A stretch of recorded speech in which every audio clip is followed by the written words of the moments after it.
Olá, seja bem-vindo, seja bem-vinda a mais um episódio de Histórias que Nutrem. Eu sou Glauber Gorski e no episódio de hoje, nessa nossa conversa, eu tenho a presença aqui de um atleta, que é um atleta que é atleta de novo, né? E está sendo atleta de novo.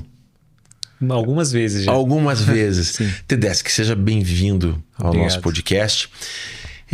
Você é um cara que tem o ofício da educação física, o ofício do atletismo, do exercício físico presente na sua vida desde quando? Você vai contar a tua idade agora. Então, eu tenho 37 anos, né? E o esporte ele está em mim desde do ensino médio, né? Onde eu era dançarino. Dançarino? Guardem essa informação. Ele era dançarino, a gente vai ver onde é que vai chegar esse dançarino. Não é que ele foi parar. Então, eu gostava muito de dançar e jogar futebol, né? E o futebol me dominou completamente, né? Mas você chegou a pensar em ir para o caminho da dança? Não, a dança era um hobby, coisa de adolescente, né? Dança de rua. Isso eu Lambada? Mais ou menos, né? Só que o futebol foi o que me ganhou, né? Então eu tinha aquele meu sonho de criança, de ser jogador profissional. Longe disso, né? Mas eu cheguei a disputar muitos campeonatos aí a nível nacional e internacional de futebol 7. Futebol 7 é aquele futebol de campo pequeno, né? Isso, o sintético, né? Passei por grandes equipes aí do Paraná e depois no quartel eu comecei Isso tudo lá na adolescência ainda. Na adolescência, por muitos anos, foi só o futebol. E só no quartel eu descobri que corria. Né? Testes físicos, eu tinha aptidão, né, para corrida, só que não era tão disciplinado como sou hoje, né? Então apenas tinha aptidão para o esporte, vários esportes, e a dedicação veio com a maturidade, né, com o tempo. Mas o que você percebia em termos de aptidão? O que era? Você tinha resistência, velocidade? Vários esportes, né? Desde o tênis de mesa, do voleibol. Mesmo baixinho, jogava voleibol. A corrida, Isso é chamado com prazer, é isso? Ou porque você fazia bem feito? Não, eu sempre fui regular em tudo, né? Me chamavam de multiatleta porque eu queria participar de tudo. Então, tenho medalhas aí de vários esportes e isso aí me despertou muita vontade e curiosidade de sempre querer mais esportes, né? Sempre querer praticar outras modalidades. Que estivesse ao meu alcance, né? Participar, né? Praticar outras modalidades e competir. Competição ela veio com o tempo, né? Daí eu sempre fui atrás de grandes desafios. Quando eu descobri uma nova modalidade, eu buscava aprimorar, né? Tentar ser o melhor naquilo dali, independente da modalidade. Então foi uma coisa minha, né? E você carrega isso até hoje? Carrego você até tem hoje. isso? É da tua essência. Hoje é mais forte. É mais forte ainda. Hoje é mais forte. Tá, e aí você... a gente tá lá ainda, lá nos seus 18, 20 anos. Você vai fazer uma faculdade? Faculdade de Educação Física. Sou formado, né? Personal trainer. Daí você entrou para esse caminho, a tua fonte de renda foi a vida do personal trainer. Isso. Tá. É a educação física. Ou seja, ensinar os outros como que os outros têm que fazer com os seus corpos, é isso? Isso, a saúde também e o alto rendimento, né? Personal trainer de pessoas, digamos assim, que não são atletas, isso, né? E também de atletas. Qualidade de vida e saúde, né? Atletas também? Atletas de alto rendimento, não. Né? Não. Os treinos somente a mim. Mas ainda assim você orientava alguém que quisesse fazer corrida de rua? Sim, oriento. Oriento. Tem alguns alunos aí que praticam a corrida de rua, corrida de montanha, ainda não, né? Mas é um projeto futuro, eu trabalhar com isso. Hoje eu estou vivendo esse esporte, né? Tua fotografia hoje, você está indo para corrida de montanha. Trail running. Trail running. Até então você corria o quê? Maratona? Corredor de rua, eu fui apenas de 5, 10 quilômetros, né? Fiz uma maratona na vida, não tive uma experiência muito agradável. né? Não me preparei tão bem para ela. E quando eu descobri o trail, eu descobri a verdadeira essência, né, do que é a corrida, a conexão com a natureza, uma paz de espírito, e isso ali me deixou mais forte ainda, né, para querer buscar novos objetivos. As mídias, né, elas dão um espaço grande hoje em dia, assim, para corrida de rua, né? Inclusive, existem eventos em grandes cidades, cidades menores também, que promovem isso.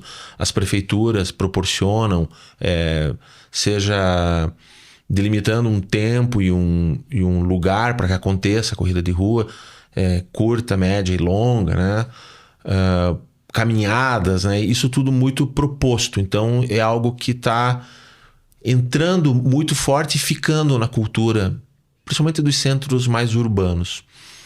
O trail running, que tem ainda esse termo, né, que vem importado, né? A gente pode chamar até corrida de montanha, por mais que você não esteja correndo em uma montanha necessariamente, né? Sim. A montanha ela fica um pouco, eu digo assim, no imaginário, né, mais coletivo, de que é a coisa do alpinista, do escalador, do montanhista, né? Ela não está tão disseminada, né? E por mais que você tenha como objeto de instrumento de execução do esporte o teu corpo, né? O teu tênis, né? Tua alimentação correta, o tempo e distância como referência, não são a mesma coisa. Quando você se prepara para correr 5 km, né, fazer 10, fazer meia maratona, você tem preparações diferentes. E na montanha você também tem outras categorias. Sim. Quais são essas categorias? Então, a gente tem as short, né, que são provas curtas, que é a modalidade que eu mais me encaixo, né? Hoje digamos que eu sou referência nas modalidades curtas. Que é de quanto? Quanto é a modalidade curta? Até a Sky Race de 25 quilômetros, provas de 25, 29, abaixo disso, né? Acima de 42 são as ultramaratonas, que eu almejo chegar um dia, né? Mas preciso um pouco mais de bagagem para isso, né? O corpo precisa sentir mais. Precisa se adaptar a isso. Se adaptar a essa nova modalidade, essa nova distância, né? Horas correndo, que eu sofro bastante. Qual que é dessas modalidades de trail, qual que é a mais comum que o pessoal normalmente começa a correr? Qual que é a distância? No Paraná a gente tem algumas provas aí, acabei de participar de uma no último domingo, que é a Discover Trail, e ela é uma prova assim de entrada, muito bem organizada, assim, excelente prova para iniciantes, e com as distâncias de 6, 11 e 21 quilômetros, né? É a mais comum que tem aí no trail running. Acima disso são já provas já maiores no Brasil, por conta do espaço, né? Da distância, né? E os tempos, qual que é a diferença de um tempo, de uma velocidade, né? De alguém que corre 6 km na montanha para alguém que corre 5 km na rua. Qual que é o pace? É totalmente diferente, né? A gente não pensa em pace, né? E sim em percepção de esforço, né? O pace é para o corredor de rua. Até mesmo em algumas experiências minhas aí, eu pude me colocar ao lado de grandes corredores de rua de Curitiba e perceber, né, assim, os principais erros deles, né, que saem das ruas, vão para as trilhas e montanhas e acabam assim cometendo alguns erros, né, que nós já estamos habituados, né? Por exemplo? É correr forte em subidas, né, onde você não deve correr, gastar energia à toa, força, né? Então o corpo paga lá na frente, né? Então a gente tem umas estratégias assim que o corredor de rua ainda não tem por causa da especificidade, né? Não estar inserido naquele meio. Mas, assim, quando nós vamos para a corrida de rua, a gente já consegue ter uma adaptação um pouco melhor do que o corredor de rua no trail. Então, para eles, ir para a montanha é um susto. Tem bastante dificuldade. Então, não é pace, né? Então, é percepção de esforço. Saber controlar e poupar energia para determinado tempo de prova, né? Não a distância. Nas corridas de rua você tem pode me corrigir se eu falar alguma bobagem, mas você tem muitas corridas que são planas, né?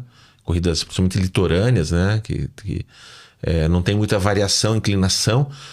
Tem corridas mais... Até mesmo a São Silvestre, que é uma corrida famosa, né? Sim. Ela tem uma variação grande, tem a tal famosa subida da Consolação, né? E o atleta ele se prepara para aquilo, né? Ele consegue projetar para aquela prova, aquele desempenho. Na corrida de montanha existe isso? Você saber as inclinações, os acidentes que você vai ter pelo caminho, os acidentes geográficos. Você estuda isso? Você se prepara para isso? Sim. Ou é sempre uma surpresa? Não. Sempre é bem planejado, né? E a estrutura da prova, ela deixa disponível, né?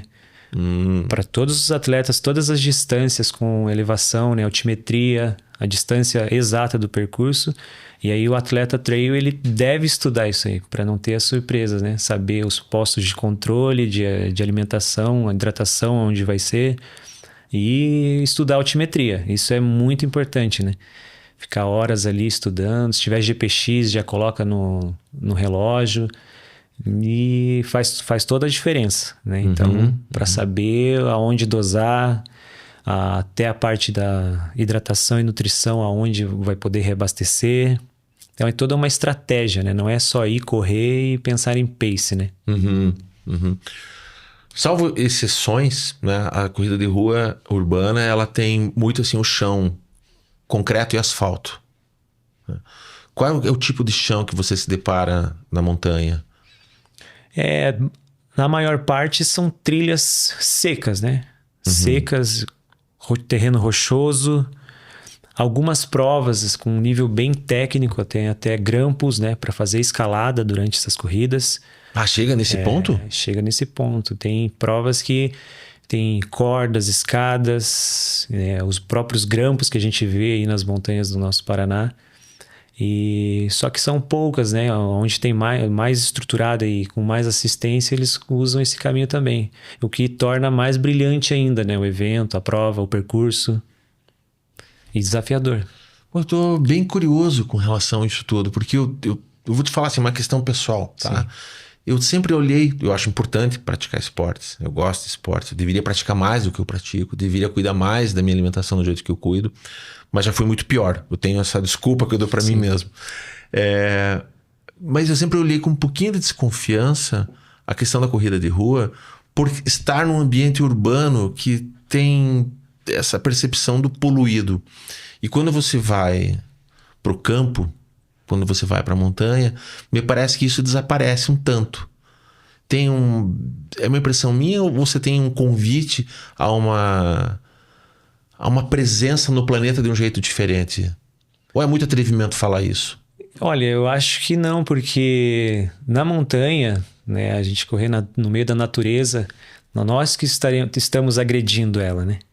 Então aqui no Paraná já tentaram fazer provas aqui na nossa serra do Itibiraquiri, da Baitaca, mas foi negado por conta dos montanhistas, grupo de montanha que alegou essa questão, né? De nós estarmos invadindo esse espaço. Então a corrida de rua aqui já é outro tipo de incômodo, né? Agora na montanha a gente agredia a natureza. Só que eu acho que devia ter alguma coisa, uma compensação por isso, né? Porque estar correndo na natureza, praticando um esporte ali, traz uma sensação diferente de você estar no meio urbano. Né? A pessoa que vai pela primeira vez para o trail run se apaixona. Então, é isso. Eu acho que se puder abrir as portas aí para a gente trazer isso para o Paraná também, para mais pessoas aqui, trazer o Brasil aqui para o Paraná, né, em corridas de montanha aqui nas nossas trilhas, e agregar bastante, e poluir um pouquinho as cidades aqui. Né? A gente grava esse podcast aqui no Paraná, né? Então naturalmente que a gente irradia a partir daqui as percepções. Sim. Mas olhando em termos de Brasil, quais são os picos principais? Quais são os lugares, as provas mais almejadas para quem faz o trail running? Então no próximo final de semana, 16 de agosto, no outro ainda, né? Eu vou estar participando da La Mission, La Mission. Passa Quatro, Minas Gerais. Uhum. Essa é considerada aí por muitos aí a maior corrida de montanha do Brasil, né? Então a cidade é bem pequena, ela para o Brasil todo participar. É um evento. É um grande evento, né? Então estamos há 2 semanas da prova, já está tudo bem estruturado lá, organizado. Então é uma cidade que vai acolher os atletas do Brasil. E eu sonhei, né, em estar lá um dia, né? Vou realizar esse sonho aí no dia 16, na modalidade de 35 quilômetros. Mas fora essa, tem várias provas no Brasil, né? Em Jaraguá do Sul, pude competir lá contra os maiores atletas do Brasil. Tive grandes resultados. Bahia. Minas Gerais é o berço, né? Tem várias provas lá. Uhum. Né? Não é só La Mission. No Paraná, a gente teve a Ultra dos Perdidos, né? Que está dentro do calendário nacional e é a maior aqui do nosso estado. Ela acontece aonde? Essa é em Tijucas do Sul. Uhum. Ultra dos Perdidos, Morro do Araçatuba, né? Então foi naquela região ali de Tijuca do Sul. Essa prova que você vai fazer em La Mission, 30 e quantos quilômetros? Vou para a modalidade de 35. 35. A tua projeção é de fazer isso em quanto tempo? Bom, eu já estava estudando, né, rota, percurso, tudo na altimetria, resultados dos outros anos, né? Então a expectativa é fazer abaixo de 4 horas e meia. Né, que é um tempo bom ali para brigar entre os melhores colocados da prova. Uhum. Essa é a expectativa, né? Então vamos tentar chegar bem até o dia da prova para acontecer. É o tipo de prova que ele tem uma largada coletiva ou ele é mais como um rally que cada um tem o seu tempo? Não, é coletiva. É coletiva por modalidade. Sai todo mundo junto. Sai todo mundo junto dentro da modalidade de 35K. Aham. Que loucura. É um outro universo, né? Outro universo. E não tem volta. São várias largadas, São muitas pessoas envolvidas. Então o trail ele é um ritual, né? É diferente, que a gente já começa a viver ele semanas antes, né? Dias antes da prova ali. Você já tem que pensar na alimentação, na hidratação, no que vai levar para a prova. Todos os preparativos, né? Para poder fazer uma prova bem feita. Tá, em termos de nutrição. Lá você tem uma projeção do que você vai precisar fazer, se alimentar, se cuidar. No teu dia a dia, no teu treino, como é que você se cuida? Como é que está hoje a tua rotina enquanto atleta? Então, agora que eu comecei a fazer por incrível que pareça, né, um acompanhamento nutricional. Tive muitos erros aí na prática. Por quê? Você não tinha um acompanhamento profissional? Modalidades curtas, né? Como eu tô há pouco tempo nessa modalidade do trail, eu venho fazendo treinos de 1 a 2 horas no máximo. Uhum. E as provas estão exigindo mais que isso. Uhum. Então, a alimentação não adequada, né, estava me pegando demais. Eu não estava conseguindo terminar provas com rendimento. Né? Apesar de ter uma agressão bem forte no início de prova, eu estava terminando bem limitado. Você quebrava antes? Quebrava antes, mas mesmo assim conseguia ter bons resultados. Agora estou tentando fazer uns ajustes nutricional aí para ver se eu consigo avançar, melhorar, né? Para poder fazer uma transição para provas mais longas. Muito bem, boa vida de atleta aqui. Eu tô meio cansado já, só de pensar, mas ao mesmo tempo atraído, porque quando você vai para um lugar... Me desculpe quem é corredor de rua, tá? Não quero jogar para baixo isso. Mas é lógico que cada cidade tem suas características. Mas, de modo geral, quando você corre na rua, você tem os mesmos asfaltos, as mesmas calçadas, semáforos e prédios e casas. Quando você vai para o campo, o cenário cada vez é outro, né? O ar é outro, a altitude faz diferença também, umidade, o tipo de cheiro do lugar é diferente, né? Cada um é uma experiência diferente. São visões diferentes, né? Eu corri por muitos anos corrida de rua, né? E a única preocupação minha era pace, né? Uhum. Sempre melhorar o ritmo por quilômetro. E na corrida de montanha, o desafio sempre é diferente, né? Então, a mesma prova, com o mesmo quilômetro, mesma altimetria, muda o terreno. O tipo de lugar onde você vai pisar, né? O tipo da subida, se é escorregadia ou não, descida. Então, a mesma distância, a mesma elevação muda bastante, né, de um lugar para o outro. Os lugares diferentes no Brasil. Então, esse desafio, assim, é o que mais me encanta no trail. O equipamento é o mesmo de rua? Ou é parecido? A gente precisa ter mais suporte, né, nutricional durante, né? Na corrida mas de rua. Eu digo até em termos de não, calçado. O calçado não. A gente precisa ter um calçado adequado, né? Confortável, mas ele precisa ter um drop, umas garrinhas embaixo ali para poder ter aderência no terreno, dos diversos tipos de terreno que a gente acaba passando. Né? Então, hoje na rua é os tênis de placa, né? Tênis mais sofisticado, padrão e leves, né? Na montanha precisa ser um pouquinho mais robusto, ter um pouco mais de conforto, porque vai ficar horas ali macetando o pé, né? Então, muda um pouquinho o calçado e equipamentos obrigatórios, né? Que cada prova exige o seu. Né? Às vezes até ali é uma manta térmica, tem que levar um apito, né? Porque a gente está no meio da mata, pode alguém acabar passando mal, se perder, tem que ter algum tipo de sinalização para socorro, jaqueta para frio, né? Em caso de mau tempo, na montanha a gente sempre é surpreendido, né? Então tem alguns cuidados aí que as organizações precisam e colocam como itens obrigatórios, né? Muito legal, para mim assim parece algo tão antigo e tão novo ao mesmo tempo, né? Porque nada é mais antigo da atividade esportiva pro homem, né? Pro ser humano, pro homem, pro animal, do que correr. Seja correr atrás da presa ou seja correr do predador. Na natureza. E ao mesmo tempo tem um sabor, na natureza, tem um sabor de novo isso tudo. É sedutor. Você se deixou seduzir por isso? Aquele menino que dançava, que foi pro futebol e que hoje está na corrida e vai para a corrida de campo, você considera isso uma evolução? Ou simplesmente são coisas que foram aparecendo e foram te seduzindo? Então, virou um propósito de vida, assim. Eu acho que depois disso aqui eu não me vejo em outro esporte, né? Eu ainda tenho lenha para queimar, não mais no futebol, não mais com a dança, mas eu quero buscar uma melhor versão de mim, né, dentro do trail. E o meu propósito maior é incentivar também, né? Incentivar outras pessoas, mostrar o que eu sei fazer. É muito gratificante ouvir outras pessoas falando sobre mim, né?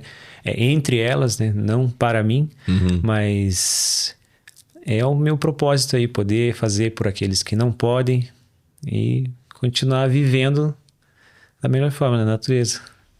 Dentro dessa tua atividade, você estar em contato com a natureza e estar vivendo, né? Você acaba conhecendo muitos lugares também.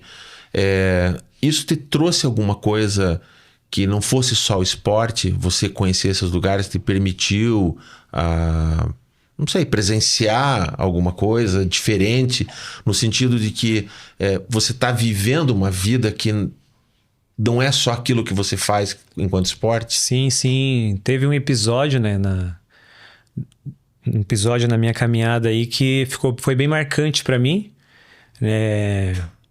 Dentro de dos meus treinos ali, eu acabei ficando preso, né, na mata ali, fiquei tendo uma noite assim bem desagradável, né? Tive que me comportar, passar uma noite bem fria.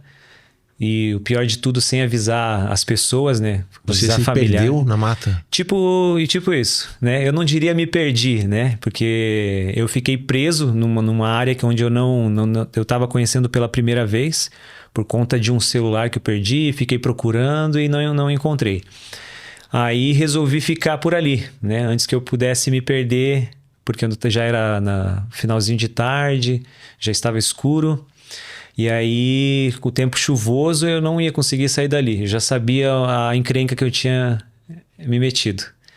Então, tive que esperar amanhecer. Só que por trás disso daí, bombeiros, familiares, todos ficaram me procurando à noite, né? Então, tentando me encontrar.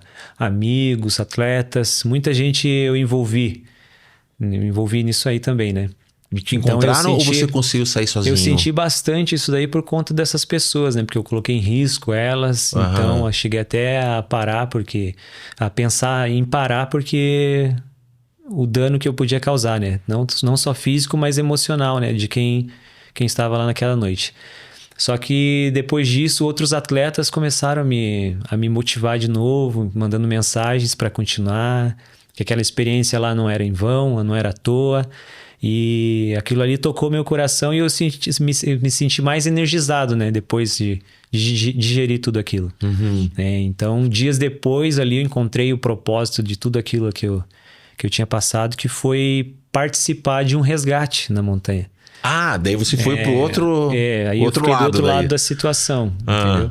E como é que foi isso? Quando eu recebi a notícia de um amigo, o Léo Meira, que é uma referência para mim nas montanhas, e falou que os bombeiros precisavam de ajuda, eu senti aquilo no meu coração ali, avisei em casa que precisava estar lá nesse resgate, ajudar. Então eu revivi tudo que eu passei naquela noite de perrengue na mata, né? E graças a Deus aí eu com esse amigo e outros corredores, né, os melhores corredores de montanha, todos se prontificaram em ajudar os montanhistas, os bombeiros, e a gente conseguiu encontrar. Tive o prazer ali de avistar pela primeira vez os meninos dentro da mata. Então foi uma emoção muito grande, né, quando eu vi eles, e de gratidão, muita gratidão, né, porque Deus me preparou dias antes, né, dessa situação. E aí eu descobri que o trail, cara, me encheu de capacidades, né? Não só competitivas, né? Mas para poder também fazer um resgate, né? Salvar vidas também.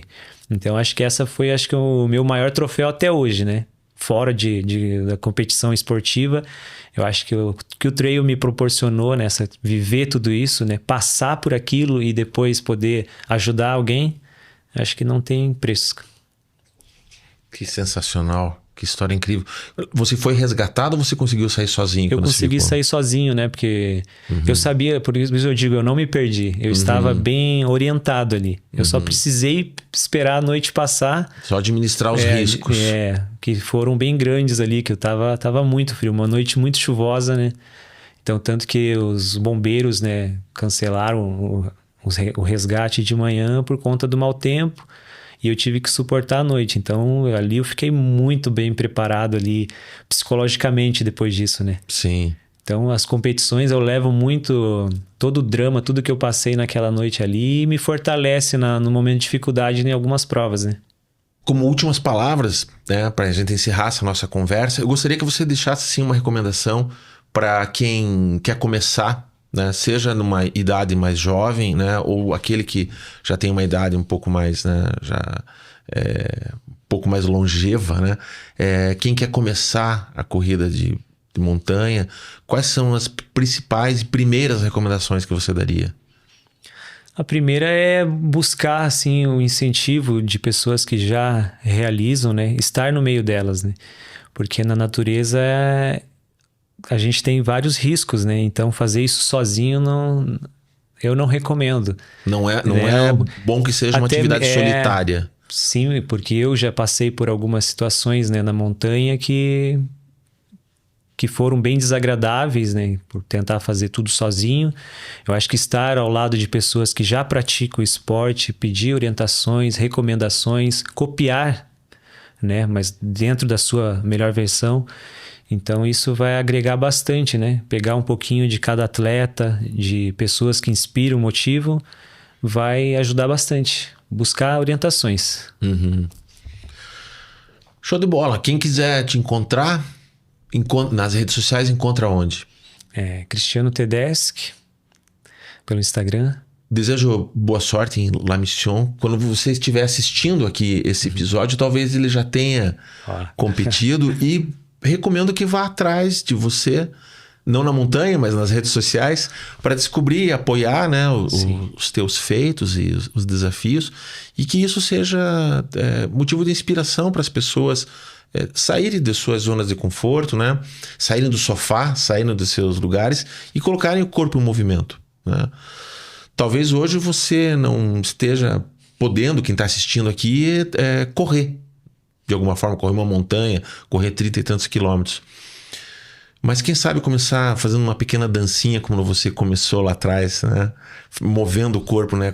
Buscar dentro de si, através de atividades físicas, coisas que deem prazer. né? É uma recomendação que faz parte do pacote da saúde, né? E sempre, claro, muito bem orientado sempre que possível, né? Por profissionais, por nutricionistas, né? A alimentação, ela faz parte, né? A nutrição, ela faz parte disso, senão você realmente não tem desempenho. Ela soma junto com o treino, com um período de descanso, com um descanso adequado.